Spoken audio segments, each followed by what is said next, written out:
What's going on, everybody, and welcome back to the channel. Now today, I haven't done an IPL match review in about like 3-4 days, even 5 days. I think the last review I did was in fact the Delhi Capitals, the last game they played against Rajasthan, I think it was. I can't remember. It's been actually a while since I've done, you know, an IPL review. It's been a couple days. Obviously, it's been a big, couple days in the cricket community. And it feels like I'm probably going to start off this with most of my videos in the next coming days as well. But, of course, I still want to, give my my love and my prayers and my thoughts with the Simons family. Of course, rest in peace to Roy Simons, the absolute legend himself. And, I feel like we just should start off the video with that again. And I'm probably going to keep doing it because, I feel like that's the right thing to do. So, we're going to jump into an IPL game here. So Punjab, we lost, and we're now not going to play playoffs. This is a rant. So I've woken up. It's currently 9:17 in the morning. So I haven't even had my morning coffee yet. I'm a little bit angry. I don't stay up to watch these games at 3:30, 4 a.m. to watch Punjab absolutely fold in and give up every chance we had to make the playoffs. We're not going to make the playoffs now. And we don't deserve to make the playoffs. It was a poor effort all season. And a lot of things have to change next season if we're any chance to be any good. So I'm just going to give my honest opinions here. We will also go through the game, because you have to give credit to Delhi Capitals. Look, they didn't bat amazing, but bowled incredibly well. I mean, where else would you start than the player of the match? We've been talking about he hasn't been able to take wickets in his last few games. He comes out here, and of course he has to take a 4-for against us. 4 for 36 and an inspirational 3 runs at the end. So, yeah. I mean, you can just trust us to make players look good. Lord Thakur has not been able to take many wickets at all this season. But now all of a sudden he plays us and he takes 4. You can't even make this shit up sometimes, guys. Sometimes it just happens to the best of us, I guess. Let's go through the scorecard because, again, I've got some big things to say in this video. So, look, I mean, we won the toss first. We sent them into bat. That was the best possible start. We even got David Warner for a golden duck. I mean, from a part-timer in Liam Livingston. And I'm thinking, yeah, we're on here. We're going to win. We're on our way to the playoffs, baby. No, we're not. So as soon as we got Warner out, the game was over. Sarfaraz Khan came in, 32 off 16. I mean, he didn't have to stay long, still hit some long deliveries. Mitchell Marsh, I mean, after his, 86, 88 in his last game, comes out here, punches another 63. Of course, rest in peace to Philip Hughes, 63, not out forever, but 63 off 48, 4 fours, 3 sixes. I mean, is he the best number 3 in the world right now? I mean, it obviously depends where Hardik Pandya bats, because I feel like he's still one of the world-class number 3s in the world. Because he batted a little bit at number 3 to start the season and has kind of been moving around the order. But Mitchell Marsh is just outstanding. And, I don't know Mitchell Marsh. He would have no goddamn idea who I am. But I'm proud of you, Mitchell. I have always been a Mitchell Marsh fan, a Mitchell Marsh supporter. When everyone was hanging shit on him and never wanted to see him in Australian colours again, hey, I was one of the supporters. Even with Moses Henriques, Moses Henriques would have played 100 test matches if it wasn't for Mitchell Marsh. And that's something that I have to deal with daily. But I still love Marshy, and I'm happy that he's back in form. These last 12, 18 months have been an absolute great time in his career. Probably career best form for Mitchell, so I'm super happy for him. He deserves it. He's a great guy. Lalit Yadav in at number 4, 24 off 21. Pant, he goes for 7. Romvan Powell goes for 2. I mean, we put this middle order under so much pressure. You get the skipper out, and Romvan Powell, who's had an amazing season, finishing the innings off with the bat. Axar with 17 off 20. Not many late runs. Their only decent score was Mitchell Marsh, and other than that, it was 2 okay scores, and that's it. They don't even score 160. And we still couldn't chase that down. It's just unbelievable. All right, into our bowlers, though. Oh, actually, hold on. So at the top of this order, obviously, KS Baharat was brought in for about 3 games, didn't score well at all, and he's been brought out. That's fair enough. I said give the man KS a fair shot and give him a chance to prove himself. He didn't do that. So they brought in Sarfaraz Khan to open, and I like it. I thought it was a good move. So, shout out to Ricky Ponting there. He's always...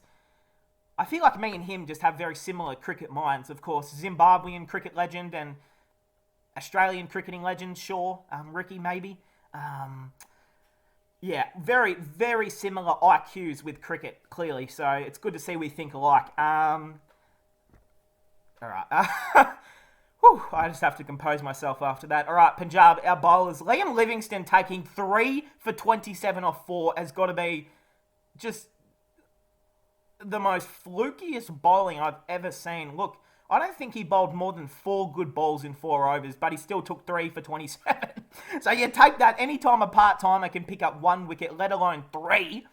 You take that every day of the week. Rabada, he is now, he's so close to becoming the first or the quickest pace bowler in IPL history to reach 100 wickets. I don't know how far away he is or what amount of games he has to do it in, but he's on track, I believe. Harpreet Brar as well. Now, look, didn't bowl well. Essentially, none for 29 off 3. It was definitely the right sort of pitch for someone like him to dominate with the ball, but didn't really get it done. But I still like Harpreet Brar. I think he brings a little bit with the bat. I think he's a quality spinner. He that big left arm action, he throws him in there. A little bit of late movement, a little bit of spin, not a whole lot, but I feel like if you gave Harpreet Brar any sort of chance on a big spinning deck in Pakistan or in the UAE or something like that, I feel like he would dominate. That's just the sort of bowler I get from him. So, hey, let me know what you guys think about. I don't know a whole lot about Harpreet Brar. Of course, he's been around for a couple seasons now. I've seen him bowl a little bit. He looks okay. How old is he? 26? Okay. So, he's played a few seasons. He's played 14 games. Hey, I like him. You see the man, him and Harshdeep Singh here? Him and Arshdeep, you love that, don't you? Just 2 kings right there. But hey, shout out to the man Harpreet Brar because I actually really like him. So I really hope he is still here next season and is here for the next 10 seasons because I really like him. All right. Rishi Dhawan, none for 17 off 2. Look, it just wasn't our day. Arshdeep Singh is the king. He is the greatest bowler in history of cricket. 3 for 37 off 4. He is just an absolute superstar who should be one of the very first picked in the T20 World Cup squad for India. And I seriously mean that. Now, I know, how many players can fit in the squad. I think like 26 maybe. But he's got to be there, whether it's as a net bowler or whether it's as a full-time squad member. He has to be there. He just has to be there. He is arguably the best economical bowler in the world right now in T20 cricket, in the IPL. But he is outstanding. And just to think how far he has come from last season, where he was okay, but he was expensive. He wasn't getting his line right. Then he had a great second half in the UAE. And just to seem to bring that form to this season as well. He is our best player. He is my favourite player for this team. And I will cherish every moment I get to watch him bowl. Seriously. He is a dead set gun. He is good. Very, very good. Now, the other thing I have to speak about, though, is how many off-pace kind of bowlers can you fit in that T20 World Cup squad? I guess Harshal Patel, Arshdeep Singh. I guess Hardik will play if he bowls. He still bowls 135s. Bhuvaneshwar. I just don't know how they're going to fit all these guys into the squad. So I'm so intrigued to see what they go with. And Rahul Chahar, very economical, actually really good. None for 19 or 4, but he just can't seem to take many wickets this year. It's just, I wouldn't say it's been disappointing, but it just probably hasn't been up to the standards we were all hoping. But that's okay. There's always time to bounce back next season. I still back you in, Rahul. Okay. So we had a total of 160 to get the win. Look, I'm not even going to lie. Batting second, we gave ourselves every best chance. We kept DC under 160. If that's not giving yourself the best chance to win a game, a must-win game, the franchise is on the line. Your legacies are on the line. in this exact game. There should have been pressure for every single player on this Kings team. Even Daly, they were trying to find their spot into the playoffs as well.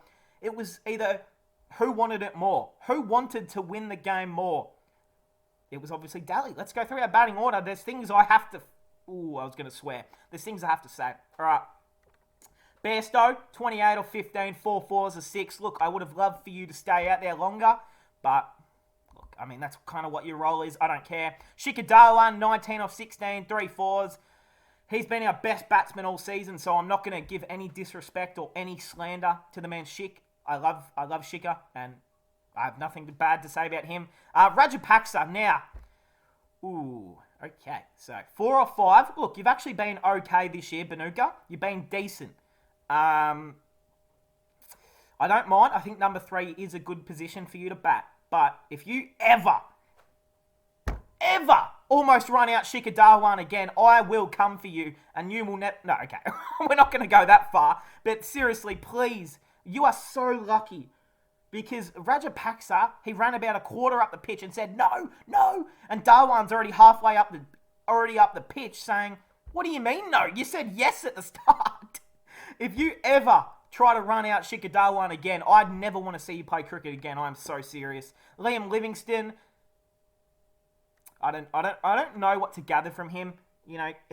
He's so inconsistent. He is so inconsistent that, he took 3 wickets, so I guess he made up for it. But, one game he hits 62 off 24, and then the next game he goes for 3 or 5, and you just think, when is that consistency going to come? Is it ever going to be a thing with him, or is he always going to be this big hitting player who can go 71 game and a duck the next? You need to get that consistency. And it just gets even worse for us. And I don't know what to say about this at the moment, but our skipper, Mayank Agarwal, gone for a duck, batting at number 5.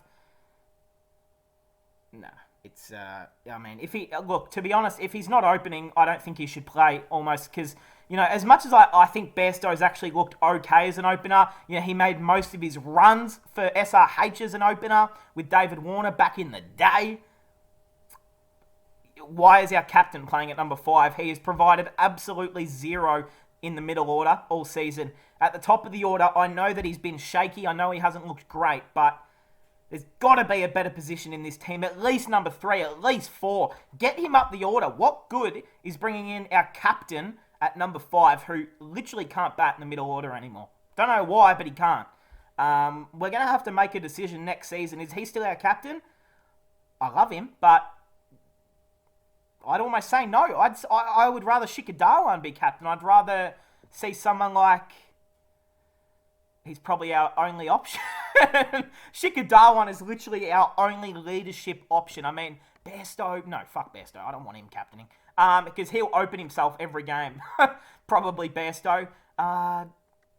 There's not a lot of options. Maybe Rabada in a sort of Pat Cummins role. I don't know where to go with this one, guys. Rishi Darwan. Look, we got nothing from here, but we're not expecting much from a tail end to win us a game. Chahar gave it his all, 25 off 24, not out, but it just wasn't enough, unfortunately. Daly get the win. Oh, I forgot to speak about Jitesh Sharma. Hit 2 sixes at the end. The game was over, but 44 off 34. He's looked really good this season, so I think we've got our keeper locked in as well. I think we can leave Jitesh Sharma for the next 2 seasons. Lock him in. But Agarwal, I don't know what to do with you. I'm sorry, man. But if there's ever an option to... I don't know how the system works in the IPL nowadays, but look, obviously you're not releasing your captain. We want to keep him. He's still an absolute talent and can bat so well. We didn't see it this year, so it's upsetting, to be honest. It's disappointing. But hey, the DC bowlers, look, this is where it got done in the end. They bowled really, really well as a whole unit. Khalil Ahmed. Well, maybe not Khalil Ahmed. Let's move on from him. None for 43 or 4. Not really. But this is where the bowling started. Anurag Nokia, 1 for 29 off 4. Lalit Yadav, none for 6 off 1. The man Lord Thakua couldn't take a wicket to save his life, and now he takes 4 against us. Typical. 4 for 36 off 4. Axar Patel bowled incredibly well. 2 for 14 off 4. And so did Kuldeep. Super economical. just their spinners bowled a whole lot better than ours. 2 for 14 off 3, and that's the story at the end of the day. They took 9 wickets. We took 7, but we took most of our wickets towards the tail end when the game was already over, like the innings was almost over. It's just disappointing. Just disappointing, but we're going to go, of course, to the table and the stats and have a look-sees. So, let's have a look here. All right, the Titans, of course, qualified. Rajasthan, I believe they've now qualified. Lucknow, they've qualified. So, it is fighting for the number 4 position, which if we won last night, we would have been into 4th. We would have been locked into a playoff spot, and we would have been depending on other results to go our way. Unfortunately, that's not how it works. DC move into 4th. RCB are in 5th. They have one more game, I think. We'll go through it in a second. Kolkata, Punjab. We don't care about the bottom because it doesn't matter. The next game's coming up, though. This is what matters because, well, in fact, the game tonight does not matter at all. Sunrisers, Mumbai. Yeah, I think I'll get some sleep tonight. But tomorrow, Kolkata, LSG. Okay, so where are Kolkata in the amongst the things? I mean, if they get a win, they can move up to... Yeah, I don't think they can. I don't know what... I can't do all the math in my head right now, but, I mean, what more games is there to be played? We play one more, whatever. DC play one more. RCB versus the Titans. Ooh! That might decide who... If RCB play playoffs or not. If RCB do not play playoffs this season... They are just as disappointing as the Punjab Kings, to be honest. And in fact, probably more disappointing because that RCB team is literally so much better, like, on paper than ours. And if they don't make it, then I'm upset for them, to be honest. All right, the stats, though, here we go. The purple cap, it's been over since 1932. Butler's already been in front for so long, so we can move on there. The purple cap is still heating up, ladies and gentlemen. Yuzi Chahal, 24. He's been leading from the front all season. But the little man himself, Hasaranga, is behind him, 23. Rabada's up there with 22. Kuldeep, Harshal, Shami, Natarajan, Umran Malik, and that's about it. So, hey, a great win from DC. Just embarrassing stuff from Punjab. I really... You've upset me. You've ruined my day, and I hope that's good for you guys because... Like, why would we suck? Tell me, well, right now, why this team sucks. Johnny Bairstow, Shikhar Dhawan, like Livingston... Oopsie. Livingston, Agarwal, Sharma, Chaha, Rabada, Arshdeep Singh. How are we losing games? I don't know, guys. I don't know. I seriously don't know what to think with this team anymore. Just embarrassing, to be real. Just poor effort. Not enough effort. And something else that I didn't speak on before I end off this video is that our middle order gave us nothing. Literally nothing. You know, Rajapaksa, well, I know this isn't middle order, but Livingston Agarwal is what lost us this game as far as I'm concerned. They gave away their wickets. Livingston skipped up the crease and he had faced 4 fucking balls. Why are you skipping up the crease when you have faced 4 balls? You are not Rishabh Pant. The only player in the world that has the right to do that is either Rishabh, Chris Gale, I was going to say Virat, but maybe not anymore. Maybe Faf, AB, Moses Henriques. They're the only guys that get the license to do that. Don't you dare think you can do that again, Livingston. But hey, look, you know, it's all fun and games at the end of the day. It's okay. We will give it another shot next season. That's going to cap it off. I hope you guys enjoyed, and I'll see everyone in the next one.